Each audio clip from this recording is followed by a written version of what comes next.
सोचिए एक तरफ हमारे भारत की 140 करोड़ की आबादी है और दूसरी तरफ दुनिया के सबसे ताकतवर सोशल मीडिया का पूरा एल्गोरिथम। हम्म। और ये दोनों चीजें मतलब इतनी बड़ी ताकतें सिर्फ एक बंद होते हुए लिफ्ट के दरवाजे से पूरी तरह हिल जाएं। बिल्कुल। महज 15 सेकंड, मतलब नॉर्वे में घटी महज 15 सेकंड की एक घटना ने कैसे भारत में प्रेस की आज़ादी को लेकर एक बहुत बड़ा राजनीतिक तूफान खड़ा कर दिया। हाँ, और जिसकी गूंज आज भी हमें बहुत साफ सुनाई दे रही है। ये सिर्फ एक छोटी सी घटना नहीं है। देखिए, अगर इसे कूटनीतिक चक्रव्यूह कहा जाए तो गलत नहीं होगा। सही कहा। एक ऐसा चक्रव्यूह जहां अंतर्राष्ट्रीय प्रोटोकॉल, सोशल मीडिया की ताकत और हमारी घरेलू राजनीति, ये तीनों चीजें आपस में इस कदर उलझ गई हैं कि इन्हें अलग करना बहुत मुश्किल है। हाँ, तो आज के हमारे इस विस्तृत विश्लेषण में यानी इस डीप डाइव का जो मुख्य मकसद है वो इसी पूरी घटना की परतों को खोलना है। हम देखेंगे कि नॉर्वे की उस इमारत से लेकर भारत के ड्राइंग रूम्स तक जो बहस हुई उसका आधार क्या है। बिल्कुल, और वो भी पूरी तरह निष्पक्ष होकर। एकदम। चाहे वामपंथी विचार हों या दक्षिणपंथी तर्क, हमारा उद्देश्य किसी भी पक्ष को सही या गलत ठहराना बिल्कुल नहीं है। हमारा काम सिर्फ स्रोत के आधार पर ये समझना है कि असल में हुआ क्या। तो चलिए कहानी की शुरुआत वहीं से करते हैं जहां से वो वायरल वीडियो सामने आया, मतलब नॉर्वे से।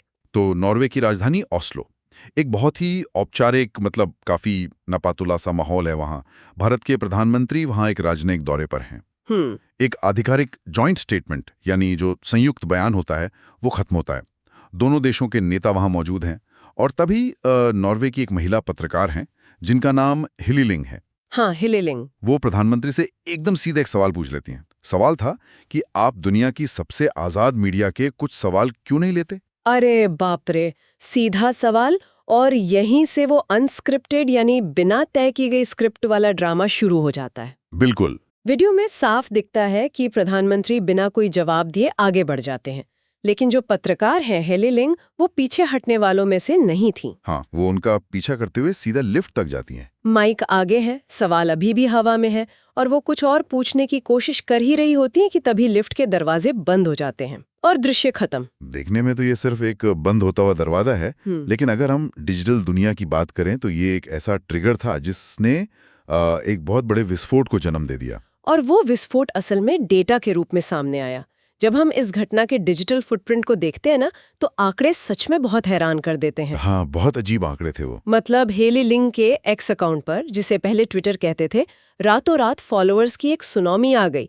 कुछ ही मिनटों के अंदर, सिर्फ 15 मिनट में उनके फॉलोअर्स 8,000 से छलांग लगाकर सीधे 11,700 के पार चले गए। 15 मिनट में? हाँ, और फॉलोअर्स की लिस्ट देखिए, बीको मात्रे, अनुराग ढाणा और ऐसे अनगिनत भारतीय नाम उनके अकाउंट पर मंडराने लगे। देखिए, यहाँ ये समझना बहुत जरूरी है कि ये सिर्फ नंबरों का खेल नहीं है।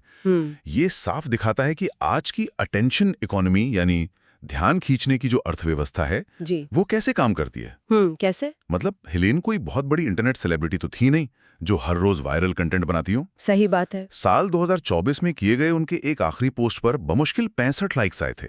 सिर्फ 65। बाप रे, सिर्फ 65 लाइक? हाँ, इसका मतलब है कि वो एक बहुत ही सीमित और स्थानीय दर्शक वर्ग तक अपनी बात पहुंचा रही थी। लेकिन फिर पीएम मोदी वाला वीडियो पोस्ट होता है और वो 65 लाइक्स वाला जो अकाउंट था वो सीधा 54,000 लाइक्स के आंकड़े को छू लेता है। 54,000? हाँ, और उसी थ्रेड में जो लिफ्ट वाला दूसरा वीडियो था उस पर 13,000 लाइक्स। मतलब इसे समझने के लिए मैं एक उदाहरण सोच रही थी। हाँ, बताइए। ये बिल्कुल वैसा ही है जैसे किसी बहुत ही शांत से छोटे से पहाड़ी गांव में, जहां मुश्किल से 100-200 लोग रहते हों, अचानक से वहां 140 करोड़ की आबादी वाले महानगर का पूरा ट्रैफिक डाइवर्ट कर दिया जाए। अरे बहुत बढ़िया उदाहरण है ये। सोचिए उस छोटे से गांव की संकरी सड़कों का क्या हाल होगा। बिल्कुल, एकदम जाम लग जाएगा। और देखिए, उस ट्रैफिक के साथ सिर्फ गाड़ियां ही नहीं आती ना। हाँ, बहुत सारा शोर, धुआं और प्रदूषण भी आता है। हमारा सोशल मीडिया एल्गोरिदम भी ठीक इसी तरह काम करता है। मतलब वो फिल्टर नहीं करता। एकदम नहीं। एल्गोरिदम ये बिल्कुल नहीं देखता कि वीडियो में क्या सही है या क्या गलत। वो सिर्फ ये देखता है कि कौन सा कंटेंट लोगों को सबसे ज्यादा भड़का रहा है या एंगेज कर रहा है। राइट। जैसे ये वीडियो वायरल हुआ, हेलिंग के अकाउंट पर सिर्फ समर्थक ही नहीं आए, बल्कि ट्रोल्स की एक पूरी फौज भी आ गई। ट्रोल्स मतलब उस छोटे से पहाड़ी गांव में अचानक से दंगे जैसी स्थिति होगी। हाँ, कुछ वैसा ही। एक विदेशी पत्रकार जो शायद भारत की जो जटिल घरेलू राजनीति है उससे पूरी तरह वाकिफ भी नहीं रही होगी, बिल्कुल नहीं होगी। उस पर अचानक से कांग्रेस का एजेंट होने और विदेशी जासूस होने के बहुत गंभीर आरोप लगने लगे। अरे बाप रे। हाँ, स्थिति इतनी अजीब हो गई कि हेलेन लिंक को एक और पोस्ट करके सफाई देनी पड़ी। उन्हें सफाई भी देनी पड़ी। जी, उन्हें बाकायदा लिखना पड़ा कि देखिए, वो कोई विदेशी जासूस नहीं है, उन्हें किसी सरकार ने वहां नहीं भेजा है और वो सिर्फ अपना काम कर रही हैं, मतलब सत्ता से सवाल पूछना। और मजे की बात यह है कि पत्रकारिता के इस मूल काम को समझाने वाले पोस्ट पर भी उन्हें 14,000 लाइक्स मिल गए। वाओ। ये दिखाता है कि कैसे एक आम इंसान का डिजिटल जीवन रातों रात किसी दूसरे देश की राजनीतिक बहस का अखाड़ा बन सकता है। और यहीं से ना ये पूरी बहस पूरी तरह से मुड़ जाती है। मतलब नॉर्वे के उस लिफ्ट का दरवाजा तो बंद हो गया था, लेकिन भारत की घरेलू राजनीति में जो प्रेस की स्वतंत्रता को लेकर दरवाजे खुले, उन्होंने एक बहुत बड़े तूफान को जन्म दिया। बिल्कुल। भारत के दोनों ही प्रमुख राजनीतिक धड़ों ने उस 15 सेकंड के वीडियो को अपने अपने तरीके से एक हथियार की तरह इस्तेमाल किया। देखिए, राजनीति में तो हर घटना को देखने के दो अलग चश्मे होते ही हैं। हाँ, वो तो है।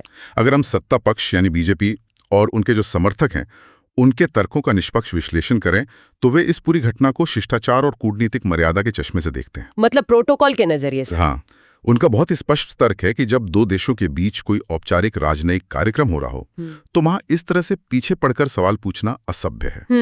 एक तरह से तमीज का मुद्दा। बिल्कुल। इसे उन्होंने एक एजेंडाधारी कदम बताया, जहां एक पत्रकार तमीज की सारी हदें पार करते हुए किसी देश के प्रधानमंत्री का लिफ्ट तक पीछा कर रही है। और दूसरी तरफ जो विपक्ष का नैरेटिव था, उसने इस तस्वीर को बिल्कुल उल्टा करके पेश किया। वामपंथी और विपक्षी दलों ने तो हेलेंगिंग की एक तरह से एक हीरो या नायक से कर दी। हाँ, उन्हें एक सिंबल बना दिया। हाँ। लेकिन यहाँ एक पेच है। मैं सोच रही थी कि विपक्ष असल में इस नॉर्वेजियन पत्रकार की तारीफ इसलिए नहीं कर रहा था क्योंकि उन्हें नॉर्वे की पत्रकारिता से बहुत ज्यादा लगाव है। नहीं, ऐसा बिल्कुल नहीं है। वे इस विदेशी घटना का इस्तेमाल दरअसल भारतीय मीडिया पर बंदूक चलाने के लिए कर रहे थे। ये आपका बहुत ही सटीक अवलोकन है।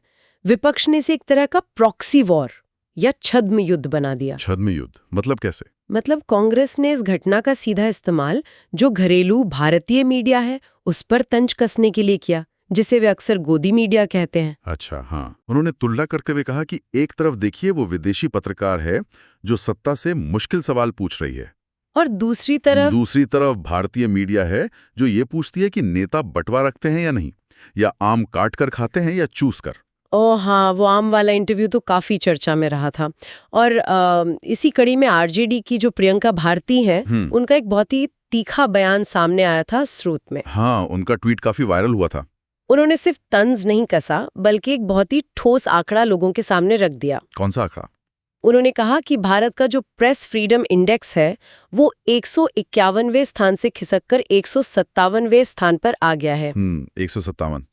और उनका कहना था कि विदेशी मीडिया कम से कम ये तो नहीं पूछती कि आप कौन सा टॉनिक लेते हैं जिससे आप थकते नहीं। टॉनिक वाला तंज, बिल्कुल। और इसी तरह माहुआ मोइत्रा ने भी हेलेन लिंक को सार्वजनिक रूप से धन्यवाद दिया कि उन्होंने सत्ता से जवाबदेही मांगने का वो काम किया जो भारतीय मीडिया करने में विफल रही है। देखिए, हमें एक बहुत अहम बात समझनी होगी। ये जो प्रेस फ्रीडम इंडेक्स का 151 से 157 पर आना है, ये सिर्फ एक नंबर का गिरना नहीं है। तो फिर इसका क्या मतलब है? वैश्विक स्तर पर जब किसी देश की रैंकिंग इस तरह से गिरती है तो इसका सीधा असर उस देश की सॉफ्ट पावर पर पड़ता है।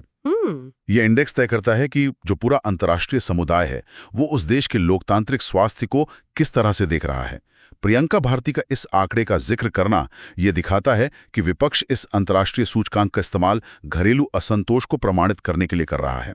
हाँ, वो तो है, लेकिन मैं यहाँ आपकी बात पर थोड़ा रुककर एक सवाल उठाना चाहती हूँ। जी, पूछिए। विपक्ष लगातार ये कह रहा है कि मीडिया अपना काम नहीं कर रही और प्रधानमंत्री प्रेस कॉन्फ्रेंस से बच रहे हैं। पर क्या हम इसे एक दूसरे नजरिए से नहीं देख सकते? आज हम पूरी तरह से डिजिटल युग में जी रहे हैं।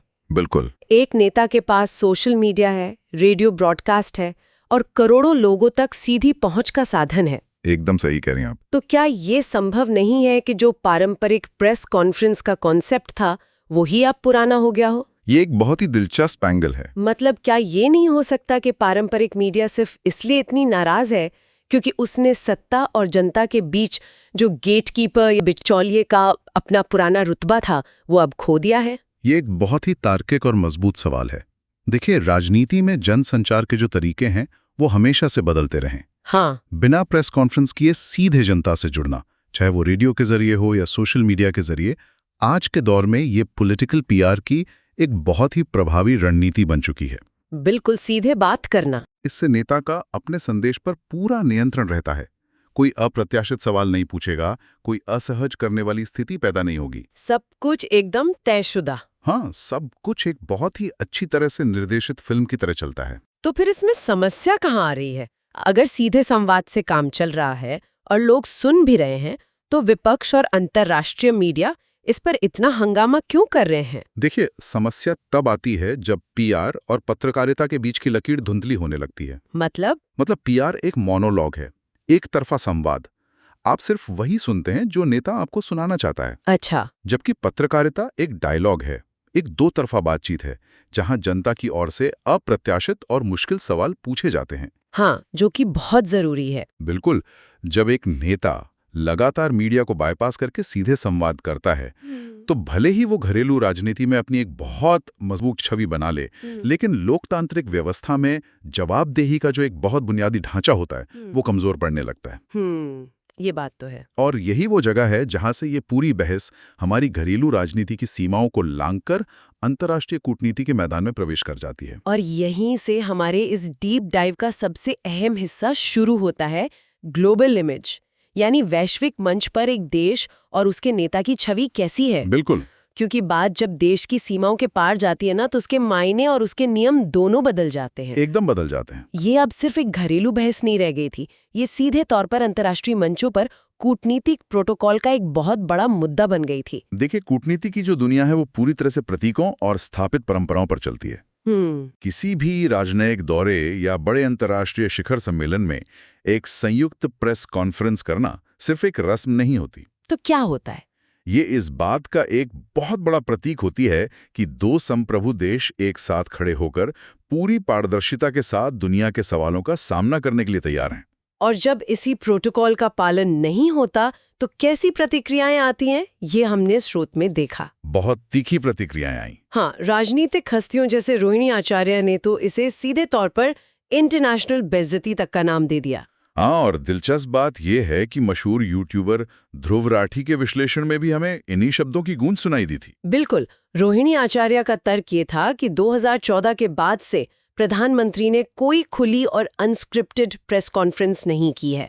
उनका कहना है कि जब विदेशी दौरों पर इस तरह सवालों से बचा जाता है, तो इससे न सिर्फ जो मेजबान देश है वो असहज होता है, बल्कि हमारे अपने जो राजनयिक हैं, यानी जो हमारे डिप्लोमेट्स हैं, उन्हें भी कूटनीतिक रूप से एक बहुत अजीब और शर्मनाक स्थिति का सामना करना पड़ता है। इसे समझने के लिए हमें उन राजनयिकों की स्थिति की कल्पना करनी होगी। कैसे?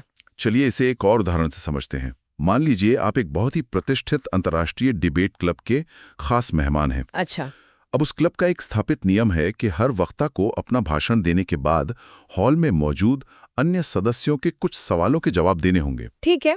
आप मंच पर जाते हैं, एक बहुत ही शानदार और जोरदार भाषण देते हैं, लोग तालियां भी बजाते हैं। हाँ। लेकिन जैसे ही सवालों का समय आता है, आप बिना कुछ कहे चुपचाप पिछले दरवाजे से बाहर निकल जाते हैं। अरे, तो क्या होगा? भाषण तो मेरा बहुत अच्छा था ना। भाषण भले ही बेहतरीन हो, लेकिन उस क्लब के बाकी सदस्यों के बीच जो संदेश जाएगा वो बहुत ही नकारात्मक होगा।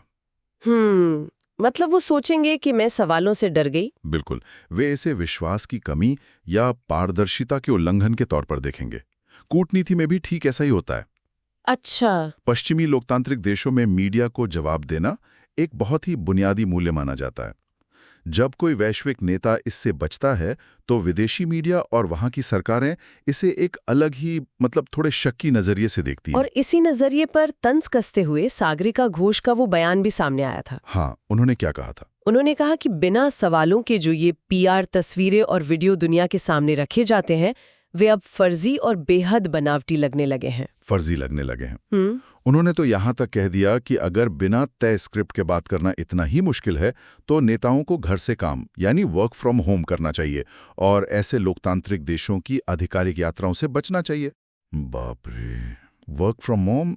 हाँ, अंतर्राष्ट्रीय कूटनीति के संदर्भ में देखा जाए तो ये एक बहुत ही चुभने वाला तंज था। बहुत बड़ा तंज है। और देखिए, ये तंज केवल एक नेता पर नहीं था, ये पूरी उस व्यवस्था पर था जो सिर्फ अपनी एक नियंत्रित छवि पेश करना चाहती है। बिल्कुल। इसी कड़ी में राहुल गांधी ने भी एक बहुत बड़ा सवाल उठाया था स्रोत में। हाँ, उन्होंने कहा था कि जब छुपाने के लिए कुछ नहीं होता तो डरने की वजह नहीं होती। एकदम सही। विपक्ष ये स्थापित करने की कोशिश कर रहा था कि सवालों से भागना दरअसल किसी बहुत बड़ी कमजोरी को छुपाने का प्रयास है। जब पूरी दुनिया एक देश के प्रतिनिधि को सवालों से इस तरह बचकर निकलते हुए देखती है तो उस पूरे देश की पारदर्शी छवि पर एक बड़ा सवालिया निशान लग जाता है। और ये बात ना सिर्फ नॉर्वे तक सीमित नहीं थी। नहीं, बिल्कुल नहीं। अगर हम अंतर्राष्ट्रीय दौरों के इतिहास को देखें तो अमेरिका यात्रा का वो संदर्भ भी बहुत महत्वपूर्ण हो जाता है जो हमारे स्रोतों में दिया गया है। हाँ, अमेरिका वाला वाकया। अमेरिका जो खुद को दुनिया का सबसे पुराना लोकतंत्र और प्रेस की आज़ादी का सबसे बड़ा पैरोकार मानता है, वहाँ क्या हुआ था? अमेरिका की वो राजकीय यात्रा कूटनीतिक ऑप्टिक्स का एक बहुत ही बड़ा उदाहरण है। कैसे? वहां की मीडिया और प्रशासन की तरफ से एक संयुक्त प्रेस कॉन्फ्रेंस करने का भारत पर बहुत भारी दबाव था। अच्छा। ये बहुत स्पष्ट था कि बिना सवालों का सामना किए वहां से वापस आना एक बहुत बड़ी कूटनीतिक विफलता मानी जाती। तो फिर क्या हुआ? उस भारी हंगामे और दबाव के बीच एक तरह से मजबूरी में ही सही, लेकिन प्रधानमंत्री को 2 सवाल लेने पड़े थे। सिर्फ 2 सवाल? हाँ, सिर्फ 2। एक सवाल भारतीय रिपोर्टर का था और एक अमेरिकी रिपोर्टर का। ये घटना साफ दिखाती है कि अंतर्राष्ट्रीय दबाव कैसे काम करता है। और इसके साथ ही स्रोत में एक पुरानी घटना की भी चर्चा हुई है जहां गृह मंत्री अमित शाह ने एक प्रेस कॉन्फ्रेंस की थी। हाँ, वो भी एक बहुत दिलचस्प किस्सा है। मतलब हेडलाइंस बनी थी कि प्रधानमंत्री प्रेस कॉन्फ्रेंस करेंगे, पूरी मीडिया वहां मौजूद थी सवाल पूछने के लिए। लेकिन अंत में क्या पता चला कि प्रधानमंत्री केवल मंच पर बैठे रहे और मीडिया के सारे सवालों के जवाब अमित शाह ने दिए। बिल्कुल। ये समझने के लिए काफी है कि सीधे संवाद करने और सामने से सवालों का सामना करने के बीच जो एक खाई है ना, वो कितनी गहरी हो चुकी है। बहुत गहरी है। ये खाई सिर्फ राजनीतिक दलों के बीच की नहीं है, बल्कि ये उस तरीके की खाई है जिससे एक लोकतंत्र खुद को देखता है। लेकिन मैं सोच रही थी कि आम नागरिकों को ये लग सकता है कि इन कूटनीतिक प्रेस कॉन्फ्रेंस से उनकी रोजमर्रा की जिंदगी पर क्या असर पड़ता है। ये एक बहुत ही वाजिब सवाल है। मतलब अगर नॉर्वे में लिफ्ट का दरवाजा बंद हो गया या अमेरिका में सिर्फ 2 सवाल लिए गए तो इससे एक आम इंसान को क्या फर्क पड़ता है? क्यों किसी को इस पूरे विवाद की परवाह करनी चाहिए?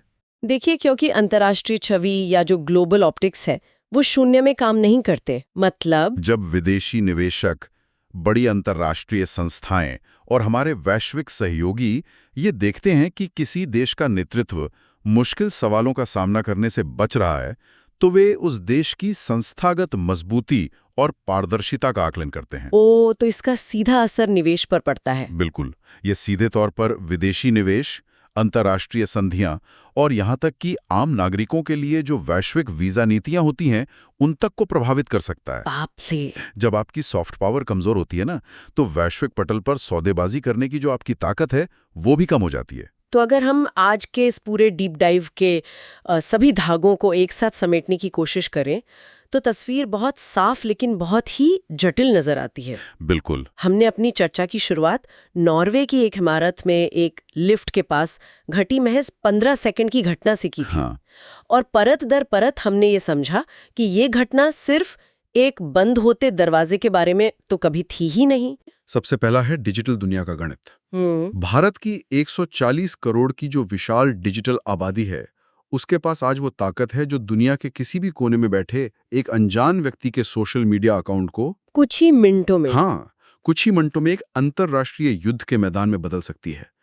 एल्गोरिदम के इस युग में कोई भी घटना अब स्थानीय नहीं रह गई है। ये तो बहुत डरावना भी है और हैरान करने वाला भी। और दूसरा अहम निष्कर्ष मुझे लगता है वो भारत के भीतर चलने वाला वो राजनीतिक प्रॉक्सी वॉर है। बिल्कुल, वो छद्म युद्ध। हमने देखा कि कैसे दोनों पक्षों ने इस छोटे से वीडियो का इस्तेमाल किया। एक तरफ इसे कूटनीतिक मर्यादा और शिष्टाचार के उल्लंघन के रूप में पेश किया गया, तो दूसरी तरफ विपक्ष ने इसे भारत के घरेलू मीडिया की आलोचना करने और देश में प्रेस के स्वतंत्रता पर सवाल उठाने के लिए एक हथियार के रूप में इस्तेमाल किया। सही कहा। और तीसरा तथा शायद सबसे गहरा निष्कर्ष ये है कि परफेक्ट पीआर और लोकतांत्रिक जवाबदेही के बीच का जो तनाव है वो आज के दौर की एक कड़वी सच्चाई बन गया है। घरेलू राजनीति में बिना रोक टोक का एक तरफा संवाद आपको कितना भी ताकतवर क्यों न दिखा ले, लेकिन अंतर्राष्ट्रीय मंचों पर स्थापित जो राजनयिक प्रोटोकॉल्स हैं उनसे बचना मुश्किल है। बिल्कुल। और कड़े सवालों से बचने की रणनीति अंततः कूटनीतिक रूप से एक असहज स्थिति ही पैदा करती है। तो आज की इस विस्तृत विश्लेषण को खत्म करते हुए एक बहुत ही गहरा विचार मेरे मन में आ रहा है। हाँ, बताइए। आज हम जिस दौर में जी रहे हैं वहाँ 15 सेकंड का एक छोटा सा अनस्क्रिप्टेड वीडियो रातों रात दुनिया भर के एल्गोरिदम को हैक कर सकता है। एकदम कर सकता है। वो चंद सेकंड का वीडियो एक राष्ट्रीय बहस का मुद्दा बन जाता है और अंतर्राष्ट्रीय कूटनीति के पन्नों पर दर्ज हो जाता है। ये आज के सूचना युग की सबसे बड़ी विडंबना है। लेकिन इसी विडंबना से श्रोताओं के लिए एक बड़ा सवाल जन्म लेता है।